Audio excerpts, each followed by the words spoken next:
Hey guys, Mr. Happy here and welcome to Mondays with Mr. Happy, aka Mr. Happy Mondays. It's a weekly Q&A show where I just go through questions from my previous videos from previous weekly Q&As and I answer them on this video regardless of whether they're 14, Destiny, whatever it is. If you have a question and I see it and I want to answer it, I'm going to answer it on the show. So anyway, I'm going to look at last week's video. There was a ton of questions last week's video, way more than the previous weeks. So let's get right to it. Now this question caught my eye immediately as I was looking through them, and it's a really long one, so I'm going to kind of shorten it down. Hey Mr. Happy, do you think they'll ever restore Diablos to his former deserved glory? In my mind, making him a dungeon boss is single-handedly the worst, most disrespectful thing they've done in-game so far. You go through it, talks about how he was in Final Fantasy XI, how it was a great experience. When I got him in 11 on my summoner, it was so great, probably one of my favorite gaming moments. I would like to say two things. One, Diablos doesn't really have a big place outside of Final Fantasy XI. In Final Fantasy VIII, he was just the dude in the lamp. But in Final Fantasy XI, it was phenomenal. His appearance there was great. His significance was very important between the Dreamland Dynamis and as well as his place as one of the main. It's not celestial. He has a terrestrial avatar. But I would like to say that his role is actually not over. In Final Fantasy XIV, he is simply an extremely powerful voidling. He's not like a primal or anything. He was the driving force behind the destruction of an entire race of people. Like, he was one of the primary factors that led to the destruction of Amdapor. So they did say that he's not dead. He's actually not gone for good, and we will see him again in the future. When and where and what his role will be, how big it'll be, I don't know, and I can't say it'll be big, but he's not gone. So I would like to point that out. This one's a really simple one to answer, so I'll do this one. Hey Mr. Happy, a question for next week's vid. Went back to 14 after a few months away and started the new rogue class. Loving it, level 22 now, been pumping all my bonus stats at the dex. Do you think this is a good build? Yeah. There's really no point in pumping Vit unless maybe you eventually need it for like coil progression or savage coil. But yeah, just all dex, no problem. Now this is a good one. I feel like I've answered this before, but the way this one was presented, I wanted to do it. Mr. Happy, I was planning to work on my Atma since they buffed the drop rate of Atma Crystal, but with how easy it is to get 1,300 soldiery and a sand at a time for a 110 weapon, do you think there's even a point? To be honest, at this point, I don't think there's a point, because I'm not wholly convinced the relic weapon is going to continue into Heaven's Word, which is, you know, spring 2015. Yeah, the Nexus will get another upgrade, that's without a doubt, maybe even another 2 upgrades. But the question is, will that progress move forward into Heaven's Word? If not, I'd say just go right for the 110 and then work on anything else. Try to get a turn 9 weapon with that 110 weapon. But it also depends. If you just like grinding, if you like collecting these special weapons and you plan to like glamour them on later or something like that, remember the fully completed relic will not just be a giant glowy relic. It will have a completely new look. So if that interests you, I'd say go for it. But people who aren't interested in the effort, I'd say just go for the 110 weapon, because until we know if this relic is going to continue into Heaven's Word, it's iffy. You could work on both at the same time. That's probably your best bet, actually.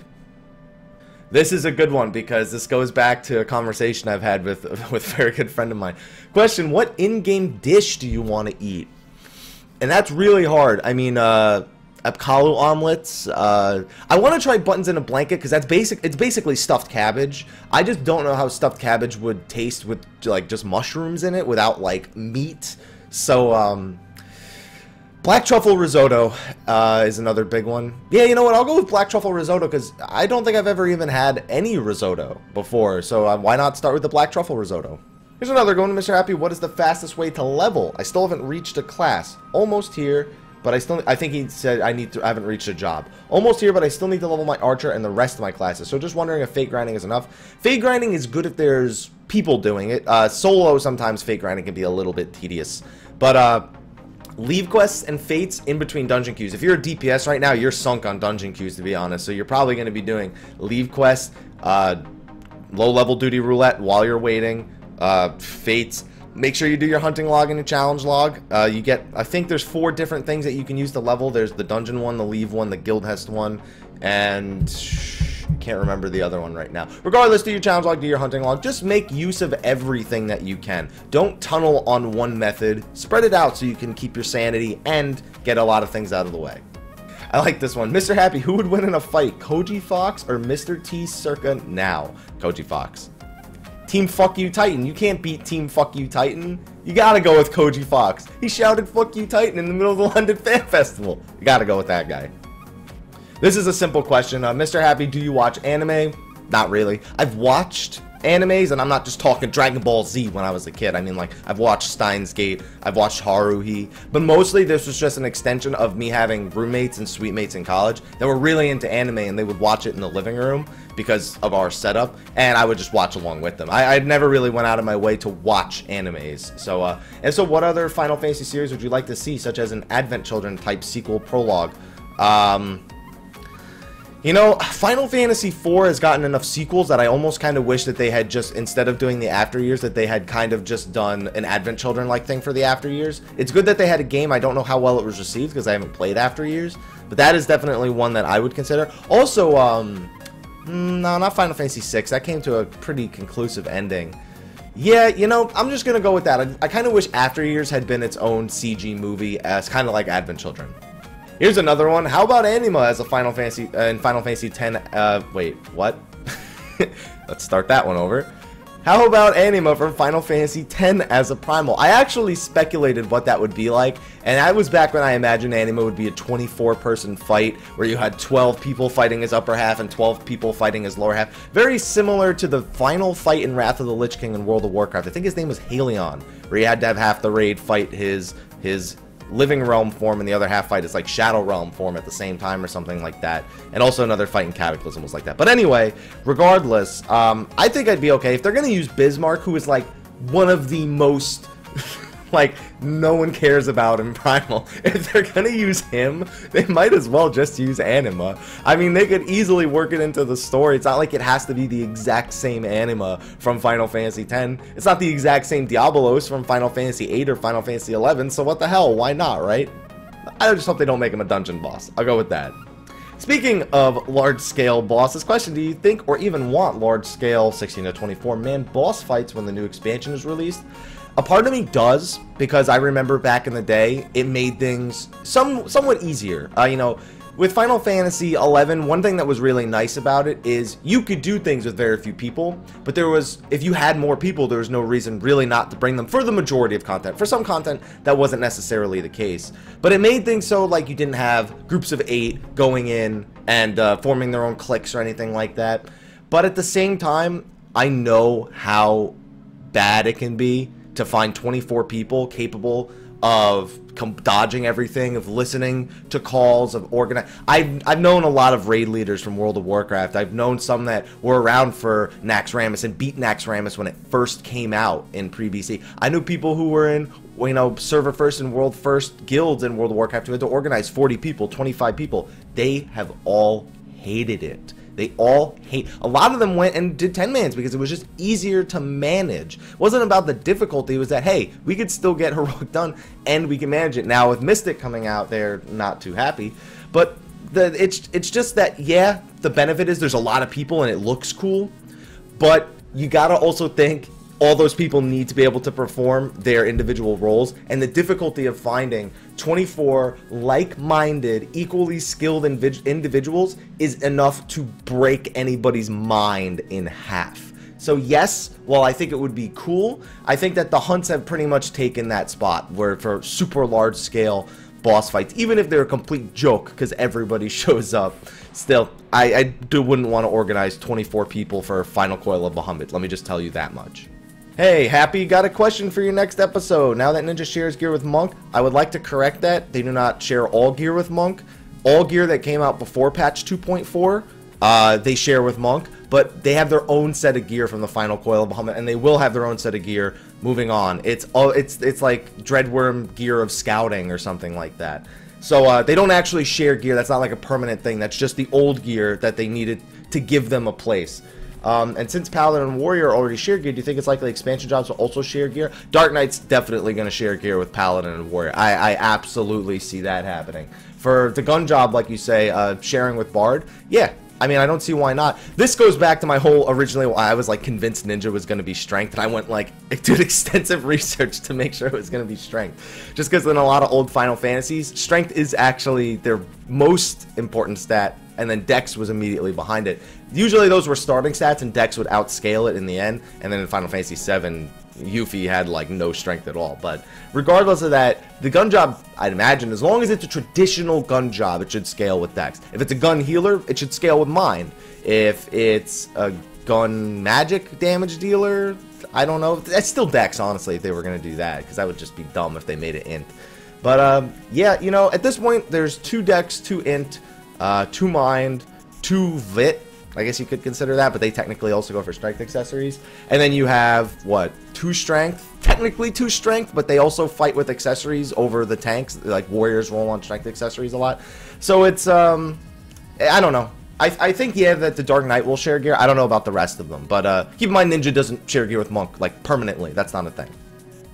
Alright, we have a question about Ninja versus Bard. Hey, Mr. Happy, I main Bard with some of the crazy damage numbers by Ninja, 1100 plus crits. I saw that on Reddit. I wanted to get your thoughts on Bard as it compares with the other jobs, specifically at endgame. T. Oh, the high crits by Nin made me think twice about going for my Bard Novus if Nin will be taking Bard's job. Bard's job extends above damage. You have to remember that, yes, Ninja has Goad, but Bard has Payon, Bard has Ballad, and Bard has Foes. And as long as Bard has those 3 things, they will always be considered a valuable asset. Ninja is more likely to take a Monk or a Dragoon spot because they are all melee DPS. So those crits are actually not that big of a surprise. I have friends who could do that with Snap Punch as their Monk's last patch. I had Dragoons that crit like 1800, you know. Just because they crit for large numbers doesn't necessarily mean they're automatically better. Do they do more DPS? Yes, they absolutely do more DPS than a Bard. If you took an equally skilled Ninja and an equally skilled Bard, I have the utmost confidence the Ninja would win, and I believe the Ninja should win as a melee DPS. That is their gained risk for being in the melee range, but who knows? I don't think Nin, you have anything to worry about Nin taking the spot, but if you like the way Nin plays, you should play it. It should be about the job you want to play, the way you want to play it. You know, if you don't want to play Bard because Ninja looks cool, go play Ninja. You know, no, who's gonna stop you? Who's gonna well, your raid group's gonna be upset that you want to change because you might be the only Bard. Yeah, that I can understand. But go level your Ninja, man. Check it out for yourself. That's all I'm gonna say. Just check out Ninja for yourself and see how you like it. Don't let me tell you about it. Go try it out. Try it firsthand. See if you like it. All right, this is a question of difference between Warcraft expansion and 14. Hey man, I've been playing the free trial for a week and a half and I'm loving the game, but I pre-ordered the Warcraft expansion. So anywho, should I sub to Final Fantasy to level a class or 2 before Heavensward drops, or wait till the expansion comes out to join? Let me finish it. Another point is that I really enjoy progression. I was curious how long it takes free companies to get through the raid content. Okay, so this question has a lot of different answers. It's quite a few questions packed into one. Should you sub to Final Fantasy to level a class or 2?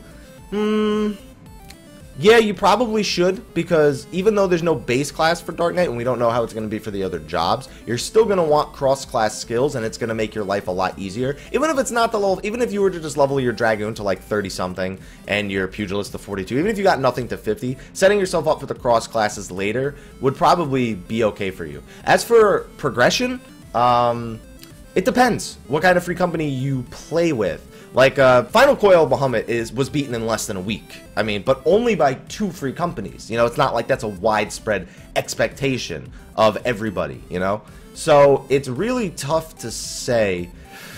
First Coil took groups a while. Second Coil, you know, it's because there are groups that would take the entire 6 months between coils to progress. Whether that was because they were formed later because it wasn't a focus didn't really matter. You know, it all depends on the people you play with. If you're looking for a world first group, then you gotta level and, you know, make yourself known and get your skill out there and then apply to those groups. If you're just looking to play with some cool people who may not progress at the fastest rate, but you're having fun and you are progressing, you are getting better, then it could take you as much as, you know, 2, 3, 4 months to get through the raid. And on top of that, by the time you do that, the increased difficulty, savage difficulty, would be out. So yeah, you could spend a lot of time progressing, or you could burn through it all in like a week or 2, depending on what kind of player you are and where your skill level lies.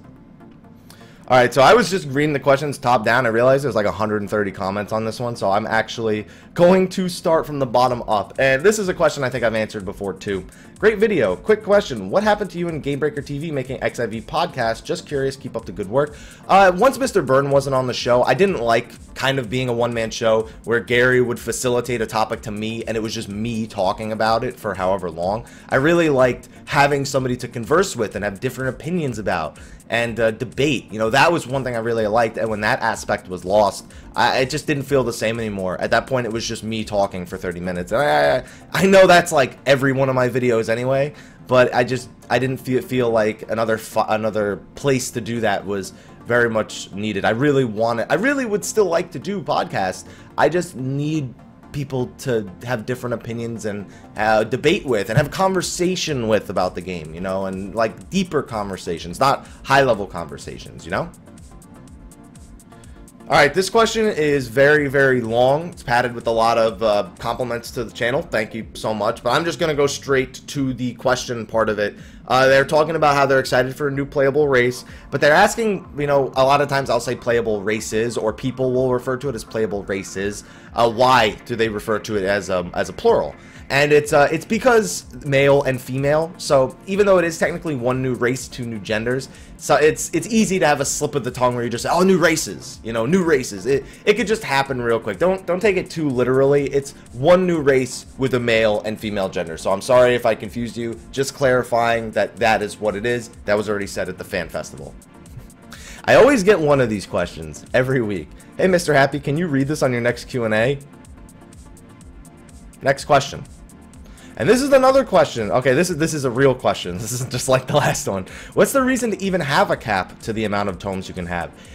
There's a lot of different ways you can look at it. It all depends on interpretation, because and let me give you a few interpretations. One, it keeps the hardcore players and the softcore players at about an equal pace, at least in some aspects of the game. Whereas the hardcore players may go out and get a ton of things on. They can get all their Nexus weapons, and they could go beat Final Coil before them. One thing they will never be able to outpace is the softcore players. So it sort of keeps them. It sort of keeps the two different types of players on the same level of progression. The other thing, unless you're talking about the 2,000 cap, and that's just because it's more and more data, the higher the number goes, people would save up like tens and thousands. I'd imagine it's more along the data things. It's more along the lines of how the game reads data and sort of putting a restriction on that. Another way you could look at it is they're purposely trying to make the content be stretched out. That's another interpretation, by forcing you to only get a certain amount of tomes per week, that they're stretching out their own content. I mean, that's more of the pessimistic way of looking at it, but it is a very valid thing to look at. Like, if you beat all of Final Coil and now you're just logging in to cap your poetics every week, yeah, you could look at it as, well, now I'm just logging in to cap my poetics every week because I beat everything else. It is sort of stretching it out, so it's a perfectly valid thing as well. It all depends on interpretation. I like to think that it keeps people from over-gearing the content too quickly, but considering Final Coil's already been beaten, you could argue that nobody's over-geared, like everyone's already equally geared to the content. At this point, it's just a matter of being over-geared. It does give you a weekly goal to work on, though. It gets you in the dungeons, gets you out in the world, gets you in the hunt. It gets you participating in content. So there's a lot of ways you could look at it, but that's the way that I look at it. Alright, I'm already running a little bit late into this video, so I'm going to answer 3 more questions. I swear, only 3 more questions. And here's the first one of those 3 questions. Question for next week. Do you think that fresh characters will need to do all of the story that was added into the game? I think I answered this one already. I'll do 3 more after this one, because I think I answered this last week. And the short answer is no. I mean, I don't really know how they're going to explain Heavensward without forcing a player to do that. But what, they're just going to force your... Unless they make all those quests worth EXP, and they end up going towards level 60, and then at level 60 you have the Heavensward main story quest. That's an entire possibility, but then you have to wonder, what about the people leveling 50 to 60 who already completed the main story?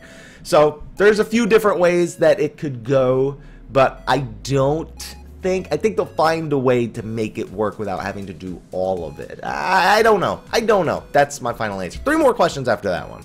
Question for after you play the new 2.4 patch. How do you like Rogue Ninja? Rogue is boring as crap, but that's because it's a low-level job. It's a low-level class that doesn't really have an identity yet. The hide mechanic is terribly designed, I can be honest there. It needs to be fixed, because at this point, being able to go stealth is pretty much pointless in PvE.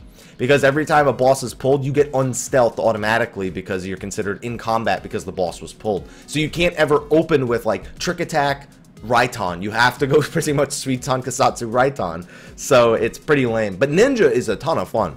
I'm only 44 on it now. I'm going to be getting 50 today. But Ninja is a blast. I love Ninja. So I would like to switch it to my main, but right now I'm in kind of a predicament where Bard has my most experience, so I'll probably end up playing Bard another patch, at least. Alright, here is a good question. This is going to be the second of the 3 questions. With the flying mechanic confirmed for Heavensward, I've seen a lot of people where it might ruin Final Fantasy XIV because apparently from what I heard, it ruined WoW. I never played WoW. That's what it says in the parentheses. What's your opinion on the flying mechanic, and do you think it could potentially ruin 14? A lot of people feel like it ruined WoW because WoW gave you no reason. There was no reason for them to give you flying mounts. There was almost none. The game wasn't designed around having flying mounts being. It was just a new thing. You know, like this, there were certain places that you could only reach with a flying mount. There was, I think, 2 different daily areas that could only be reached with a flying mount. But at that point, you've now given ways for people to completely ignore all of your landscaping. You've just completely defeated, like, now ground mounts are damn near useless in areas where you can fly. There's a lot of things that go into it. I don't think it ruined WoW. I think that's a gross exaggeration of what it did. But what it did ruin is it ruined a lot of the appreciation when you're leveling through the world and you're exploring all these new areas for the first time. You are now literally never going to see those areas again because you're just going to fly over them because there's no point in going down there anymore. So a few things that 14 is doing differently, and I don't know if this will change it, is you run, you know, when you're flying, you're slower than when you're on the ground. I think that's a good thing because it makes people want to land and go down to ground level if they can, because it is actually faster than flying. Another thing is that they're designing these areas with flying in mind. I don't think you're going to be able to fly in the old areas. I think that's one one concern a lot of people have, is that you'll be able to fly in like Korthus and Mordona and Danelin. I don't think you'll be able to fly in those areas. I'm almost positive that you're only going to be able to fly in the Heavens. I could be wrong. I could absolutely be wrong. I just think that they're only going to let you fly in the new Heavensward areas because those areas are being designed for flight. I mean, that's how WoW did it at the beginning. They had, oh, my nephew's crying. That's not good. That's how they had it in the beginning. You know, Azeroth was only ground mounts, and then, you know, Draenor was flying mounts, and then eventually Wrath was flying mounts, and eventually Azeroth got flying mounts. So it's hard to say. I don't think it'll ruin it. I think people are a little bit over concerned about something that's not really worth being concerned about. I think it could definitely benefit the game, but they could ruin it. It's not like they couldn't ruin it. It's just I don't think it's that bad. And this is going to be the last question. Don't get me wrong, guys. There's tons of questions here that I would love to answer, but I have other things to do today, so I gotta wrap this up at some point.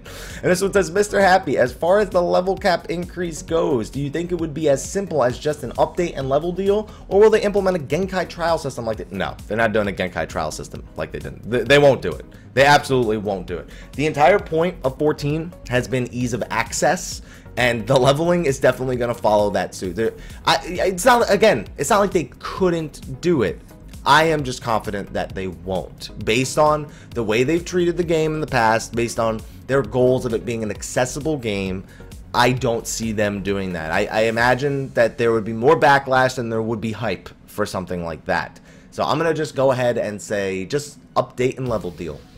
And those are all the questions I'm going to answer this week. I'm so sorry if I didn't get to your question because there's a bunch of other ones on here that I saw. Some were repeats, but there was a lot of other questions on here. But I haven't even eaten yet today, guys, so I got to get going. I'll be sure to save those questions for next week, though. Depending on how many questions I get on next week's, I'll be sure to pull up some of these questions if I can. Somebody even said, grab my question from last week, and I was like, let me get through these first and see how many there are. But thank you, everyone, for your questions. Again, sorry if I didn't get to answer yours. You can ask it again on next week's video, or you could just let me go back to this video and try and find it.